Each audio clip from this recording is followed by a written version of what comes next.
What is going on, everyone? Platinum Beast coming at you with yet another video. Today we're going to be talking about how a precious metal that costs 15 times more than gold is driving a surge in thefts of catalytic converters.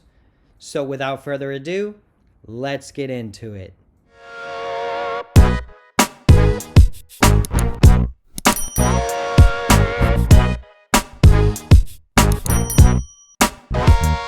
Okay guys, so it is super interesting times we are living in for sure. So as you can see, the title of this article is "A Precious Metal That Costs 15 Times More Than Gold is Driving a Surge in Theft of Catalytic Converters."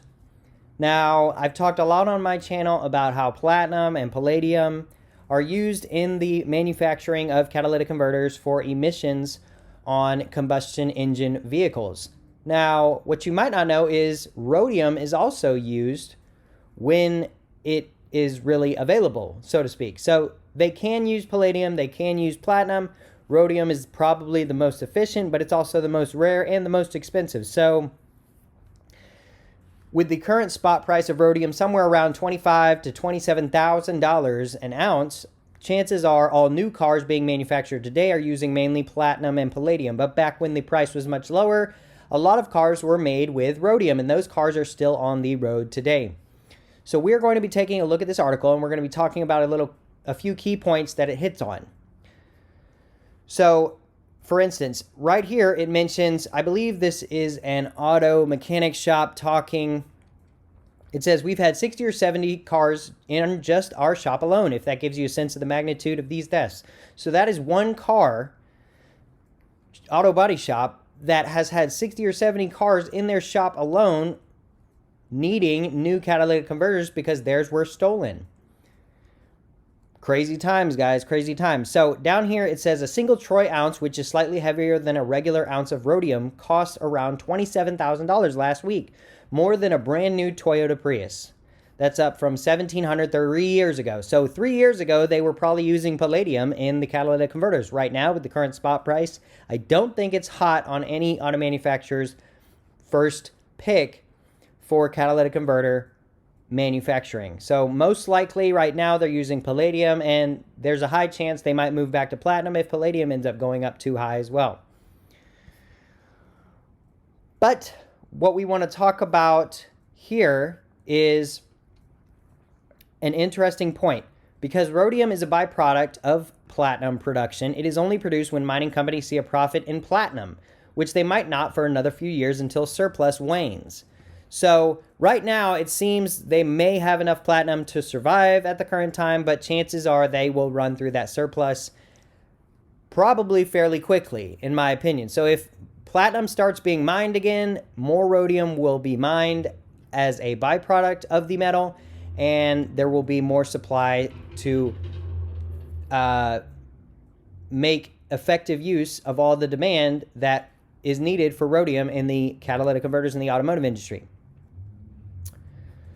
So here it talks, this is a very, very interesting point I want to kind of key in on, is each unit of ore mined typically contains 60% platinum, 30% palladium, and 8 to 9% rhodium and trace amounts of other metals, said Emma Townshend, an executive at Impala Platinum, another major South African platinum metals group producer. So that's very interesting. So when they're mining platinum down in South Africa, about 60% of each ore is made from platinum, 30% is palladium, and 8 to 9% is rhodium.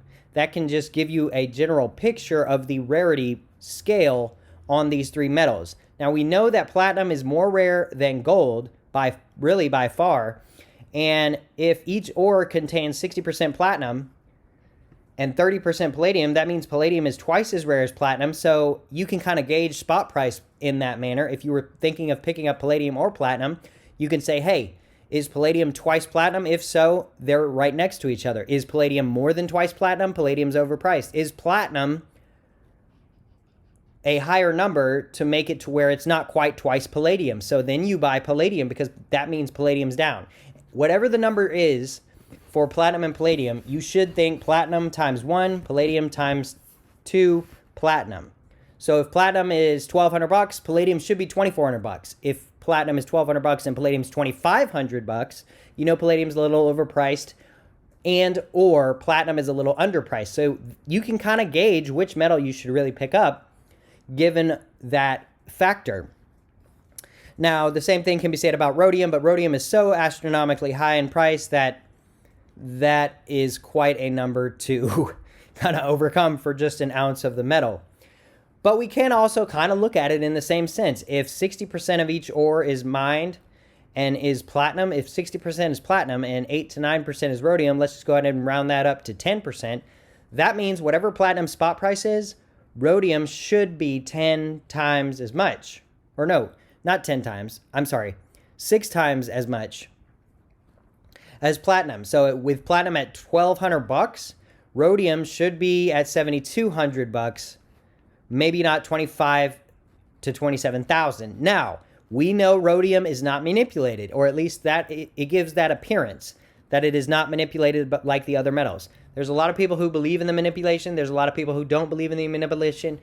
I'm kind of 50-50 on the matter. Either way, I still stack the metal, and it's not really a major weighing factor in my overall stacking journey. But there's a lot more good information in this article that we're going to go over. So here it says mining representatives said they expect rhodium shortages and the accompanying high prices to persist until at least 2025. So it looks like if you were waiting for rhodium to go down in price, it's not really going to happen anytime soon, unfortunately. So because it's not going to happen anytime soon, I would just kind of stay away from the metal. I don't stack it. I wish I did, sure, like most people probably back in the day. But I don't really stack it, so it's not really on my radar as much. And funny enough, there's a rhodium bar being advertised on this webpage. But anyways, part of the shortage is driven by the demand side too. As some countries in Europe and the Americas and East Asia raise emission standards, new vehicles are expected to require rhodium in their exhaust filters. And in countries like China, demand for cars is soaring. Well, so an interesting point, right? We know cars can use platinum, palladium, and rhodium. But an interesting point to make is as these sort of westernized, if you will, countries raise their emission standards, that means they'll become more and more strict. And maybe platinum and palladium just aren't doing the job that they need to be done, or perhaps not doing an efficient enough job so that they can filter enough emissions, I suppose, to meet the standards of each one of these countries and continents. So that's another interesting point to make, is if the emission standards keep going up in all these countries that are the main need of cars, then rhodium might be the only option at some point. And it could raise the price into like $100,000 or something crazy.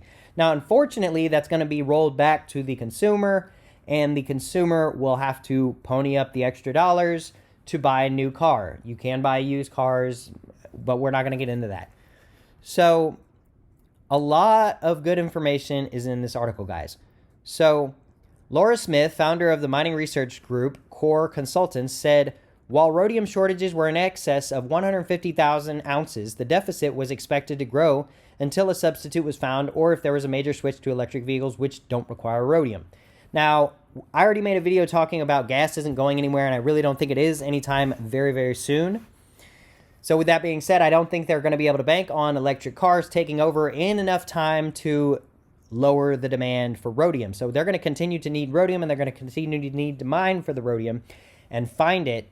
And the world only has so much rhodium. Just like every precious metal, there's only so much that you can find and mine. And so interesting stuff, guys. Interesting stuff. The more I read through this article and the more I kind of think about this article, the more I think that rhodium isn't really going to slow down anytime soon, and it could reach an incredible number that is just you could only dream of. So I know Uncle Sal has an ounce of rhodium, and boy, oh boy, if it hits 100 grand, I guarantee that that gentleman is going to go buy him a house with his rhodium bar. There are certain metals that don't follow fundamental supply and demand dynamics because nobody's going to set up a mine just for the rhodium, she said. Rhodium will always be mined or not mined because of platinum. Interesting point. So no one sets up mines for rhodium. It's just kind of a byproduct, and it's just kind of there. It just kind of happens, and it is weighed heavily based upon platinum's demand. Now, we know that platinum is in demand right now, so that is a good thing going for rhodium. The more demand that platinum requires, the more rhodium will be mined and found. So another interesting point is the shortage was only exacerbated by the pandemic. In South Africa, what little platinum mining remained was curtailed between April and November as the government figured out how to allow for mine activity without putting workers at risk. An explosion at a giant platinum mine last March also disrupted production. So that's another interesting point. I had forgotten all about that, but there was an explosion at a platinum mine last March, and so that was right when everything was going on, so that probably caused a lot of platinum reserves to be used up in the manufacturing of new diesel automotive vehicles. So here it says these factors together with the platinum surplus and surging demand took what was already an expensive rare metal and drove the prices through the roof. The global automotive industry now spends tens of billions of dollars a year on the metals for catalytic converters alone. That's very, very interesting. So one of the most valuable things in all cars is the catalytic converters, and it just increases in value. And it's actually kind of funny to think about because when you buy a car, it's usually a depreciating asset, unless it's some rare collectible thing that you keep in a climate controlled garage and you end up selling it 50 years from now and it's worth way more than what you bought it for. So except in those rare instances, a car, for all intents and purposes, is a depreciating asset. It's one of the most depreciating assets anyone can ever own. Now, we all need cars unless you live in a very small area and there is good public transportation. But us in America, I can speak for, we are very spread out and we need cars just to get around. We just, it's not really feasible. More and more kind of workplace communities are being built where there's apartments, office buildings, grocery stores, restaurants, and shopping and things like that, all built into one central complex. I see those pop up more and more every day. So some people are kind of taking on that lifestyle of living, working, and playing all in one just bundle. But typically they still have a car because they still want to go places and do things. So it says here, he said, criminals who stole rhodium containing catalytic converters usually sold them at a network of scrap merchants. Each converter generally contains about $400 worth of rhodium, he said, in addition to numerous other components. So that is very interesting. The catalytic converters are what sits underneath your car and can be easily stolen without ever even entering your vehicle or needing to break into anything at all. They can just get under your vehicle, cut the catalytic converters off, and then take off, and they've made $400. So that's an interesting point. I drive a rather large vehicle, and my vehicle is lifted off the ground quite a bit, and I could literally just crawl under my car and take my catalytic converters, no problem. I wouldn't even need to jack it up or anything. So that is something that is of concern. Now, I live in a fairly decent area, so I don't really have that much of a concern about that. But who knows, you know? It's crazy times, crazy times. So, yeah, guys, that's the article I have for you today. Pretty interesting stuff that catalytic converter thefts are on the rise.